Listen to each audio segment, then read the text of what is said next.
Hello friends, I am Muskan. I hope you are doing well.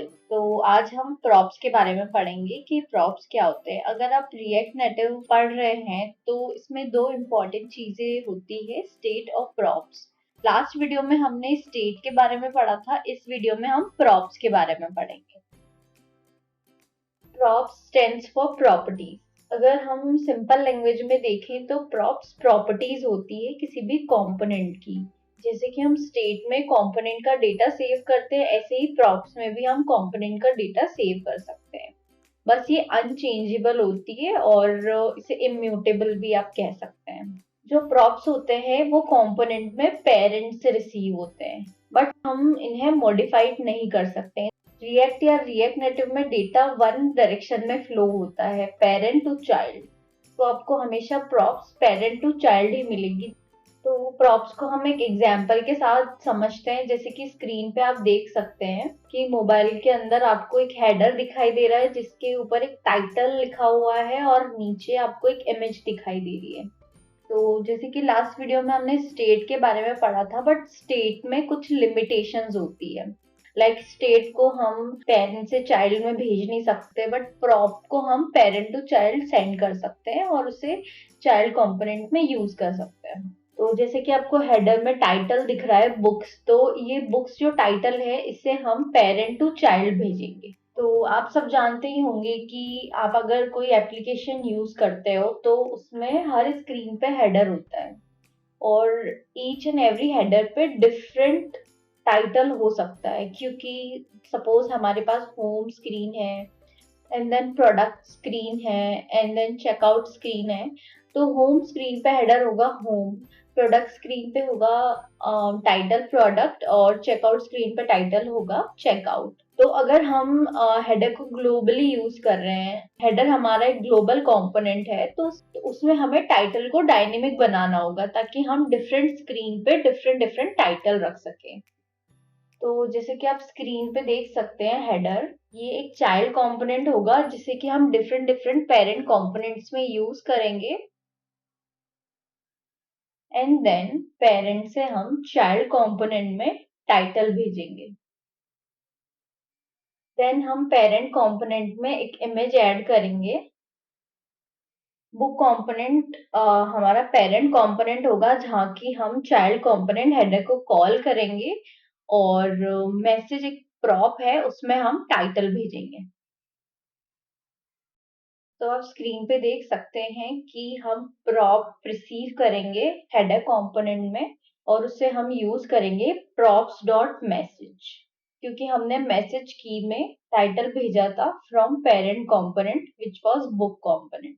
अगर आपको ये थोड़ा कंफ्यूजिंग लग रहा है या नहीं समझ आ रहा है तो डोंट वरी, इसे हम वीएस कोड में अभी बना के ट्राई करेंगे तो वहां आपको समझ आ जाएगा। तो इस तरीके से हेडर को हम मल्टीपल स्क्रीन पे यूज कर सकते हैं विद डायनेमिक टाइटल।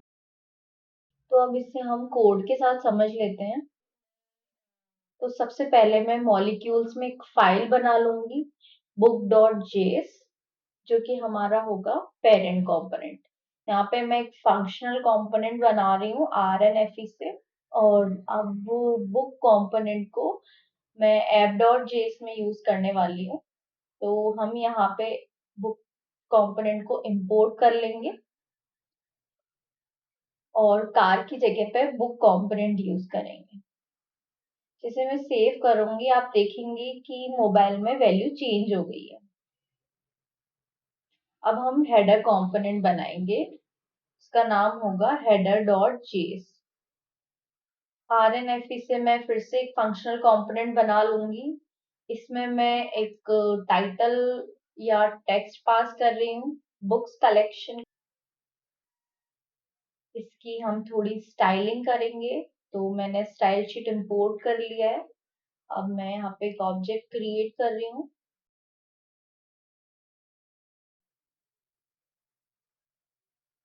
क्लास बनाई है मैंने हेडर, के अंदर मैं हाइट और बैकग्राउंड कलर पास कर रही हूँ। Justify content centre and align item centre. अब मैं इस स्टाइल को व्यू में यूज कर रही हूँ क्योंकि हमें हेडर का बैकग्राउंड कलर और हाइट देनी थी, इसलिए हमने स्टाइल दी है। अब इसे हम पेरेंट कंपोनेंट में इंपोर्ट कर लेंगे, क्योंकि हमें यहाँ पे हेडर की जरूरत है। ये जो टेक्स्ट है हम टेक्स्ट को रिमूव कर देंगे और यहाँ पे हेडर यूज करेंगे। जैसे मैं सेव करूंगी मोबाइल में विजिबल हो जाएगा, बट ये सेंटर में है क्योंकि ऐप डॉट जेएस में कुछ स्टाइलिंग हो रखी है, तो हम इसे रिमूव कर देंगे। अब आप देख सकते हैं कि ये टॉप में आ गया है विद टाइटल, क्योंकि अभी स्टैटिक है, बाद में हम इसे डायनेमिक बनाएंगे। अब यहाँ पे हम हेडिंग स्टाइल दे रहे हैं, जिसके अंदर हम colour, font size, font weight. अब इस स्टाइलिंग को मैं टेक्स्ट में अप्लाई कर रही हूँ, जो कि हेडर का टाइटल होगा। की फॉन्ट साइज थोड़ी कम कर देते हैं, 25। या दैट्स गुड।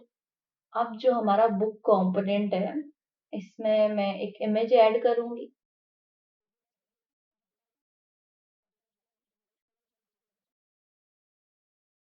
अब हम हेडर में डायनेमिक टेक्स्ट भेजेंगे कलेक्शन के जगह, तो वो डायनेमिक टाइटल हमें मिलेगा props. Props dot heading. Heading जो है वो एक की है, उस की के थ्रू ही हमें हेडर में वो टाइटल मिलेगा। तो जो की हम यहाँ यूज कर रहे हैं प्रॉप्स डॉट हेडिंग, वही सेम की हम बुक्स में यूज करेंगे, जहाँ पे हम हेडर कंपोनेंट को यूज कर रहे हैं और उसके अंदर स्ट्रिंग में हम टाइटल पास करेंगे। तो अभी यहाँ पे एरर आ रही है क्योंकि मैंने प्रॉप्स इंपोर्ट नहीं किए हैं। तो प्रॉप्स हमें मिलेंगे हेडर में एज ए आर्ग्यूमेंट। आप देख सकते हैं कि ये ब्लैंक है, क्योंकि हमने वहां से कोई स्ट्रिंग या टाइटल भेजा नहीं है पेरेंट कंपोनेंट से। तो अभी इसकी वैल्यू ब्लैंक होगी, इसमें कुछ नहीं आएगा। तो मैं हेडिंग कॉपी कर लेती हूँ और जहाँ पे मैं हेडर यूज कर रही हूँ, मैं वहां पे सेम की यूज करूंगी और स्ट्रिंग में मैं जो भी टाइटल मुझे पास करना है मैं वो पास कर दूंगी। तो आप देख सकते हैं यहाँ पे सिंपली हेडर में टाइटल विजिबल है, क्योंकि प्रॉप में हमें अब हेडिंग की वैल्यू मिल रही है। आई होप कि आपको प्रॉप का कंसेप्ट समझ आ गया होगा। तो इस तरीके से हम प्रॉप्स को पेरेंट टू चाइल्ड पास कर सकते हैं और यूज कर सकते हैं। अगर आपको ये वीडियो हेल्पफुल लगा हो तो इसे लाइक शेयर और सब्सक्राइब करें। Thank you.